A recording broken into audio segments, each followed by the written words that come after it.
네, 안녕하세요. 오늘 딥다이브에 오신 여러분 환영합니다.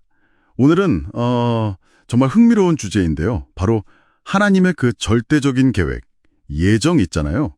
이게 우리 인간의 자유의지와 어떻게 공존할 수 있을까? 이 질문입니다. 하나님이 모든 걸 다 아시고 정하셨다면 우리의 선택이 정말 의미가 있을까요? 네, 이게 참 오래된 신학적인 질문이죠. 오늘 저희가 살펴볼 자료들은 주로 성경 본문, 로마서나 에베소서 같은 곳인데요.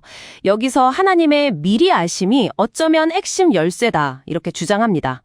그러니까 하나님이 우리의 자유로운 선택을 어떻게 존중하시면서도 또 그분의 계획을 이루시는지, 그걸 보려는 거죠.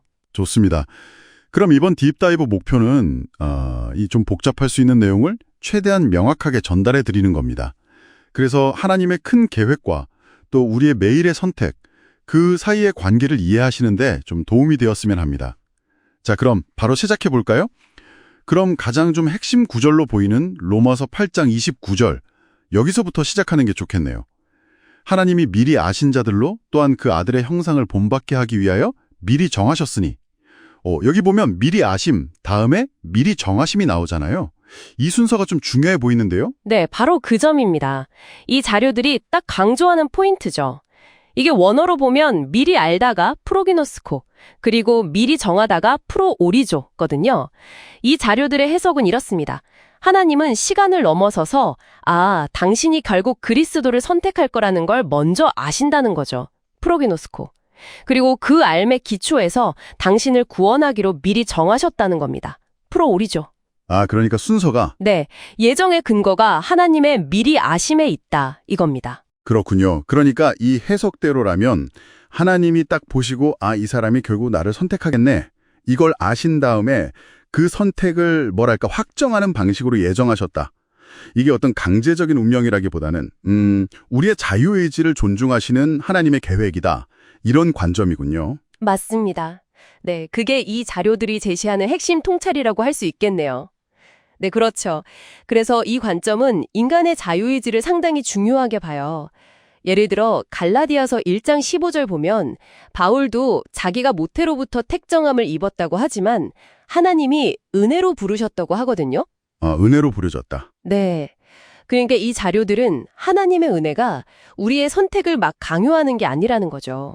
오히려 우리가 올바른 선택을 할 수 있도록 돕고 초대하는 역할이다. 이렇게 설명해요. 그럼 거절하는 것도요? 그렇죠. 물론 하나님을 거절하는 것 역시 우리 자유의지의 영역 안에 있다. 이렇게 봅니다. 그러면요. 그 마태복음 22장에 나오는 혼인잔치 비유 있잖아요. 청함받은 자는 많되 택함이 번 자는 적다. 이 구절은 어떻게 연결될까요? 초대랑 선택이 이게 다른 건가요? 네, 좋은 질문인데요. 이 자료들은 그 초대, 헬라어로 클레시스라고 하는데 이걸 좀 더 넓은 의미로 봐요. 그러니까 복음을 듣고 죄사함 받을 기회를 얻는 거, 이게 초대라는 거죠. 일단 부르시는 거군요. 그렇죠.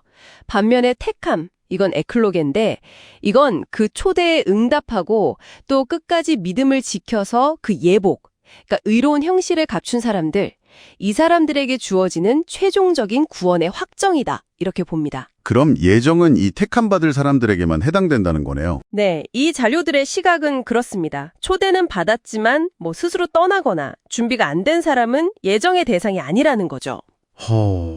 이 해석대로라면 예정됐다고 그냥 끝나는 게 아니네요. 오히려 우리한테 책임이 있다는 거군요. 그렇죠. 그래서 베드로후서에서 너희 부르심과 택하심을 굳게 하라고 했고 또 요한계시록에서는 이기는 자는 생명책에서 이름이 흐려지지 않는다.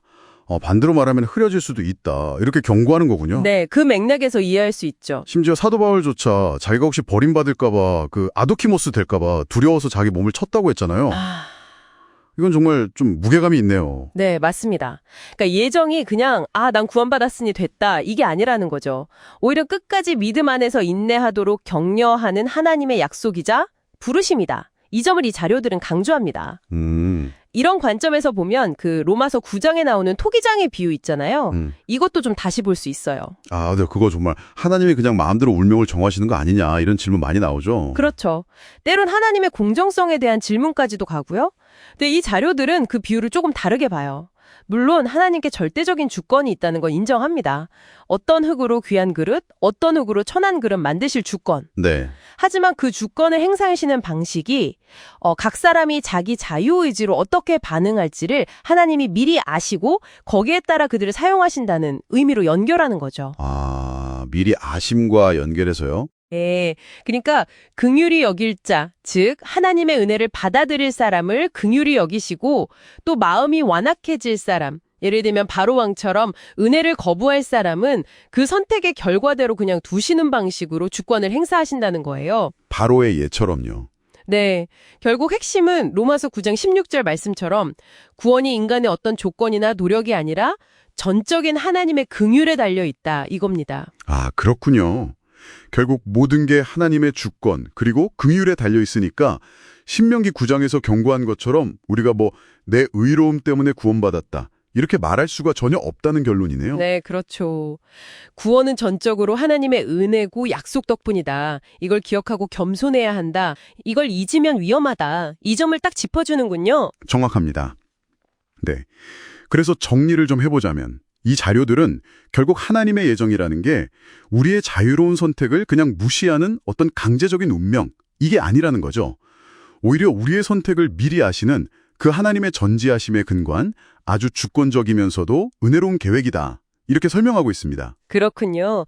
그러니까 하나님의 전적인 은혜가 구원의 시작과 끝이 맞는데 동시에 그 은혜 안에서 우리가 어떻게 반응하고 또 끝까지 믿음의 길을 걸어가느냐 이게 여전히 우리의 중요한 책임이고 선택이다. 우리의 선택 하나하나가 중요하다는 말씀이시네요. 네, 바로 그겁니다.